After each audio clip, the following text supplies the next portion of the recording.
Welcome to Burlap Teachers. Enjoy the video. You start by cutting power and confirming it's dead with a non-contact tester. This is critical because live wiring kills complacency.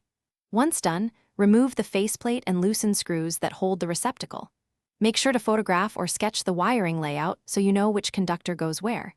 This saves time when reassembling. Keep screws and parts organized in a small container. If wires are frayed, trim back to clean copper before proceeding.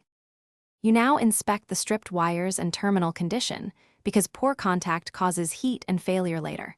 If the old receptacle used backstabbed wires, convert to terminal screws or create pigtails to maintain safe continuity. Strip about 1/2 inch of insulation and fold stranded wires neatly, then clamp under the terminal screw so the conductor seats fully.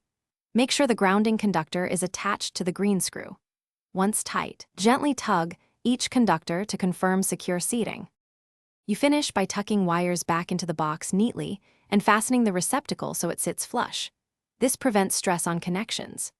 Reinstall the faceplate and turn the breaker back on, then immediately test with a receptacle tester to confirm correct hot neutral ground wiring and 120 V presence.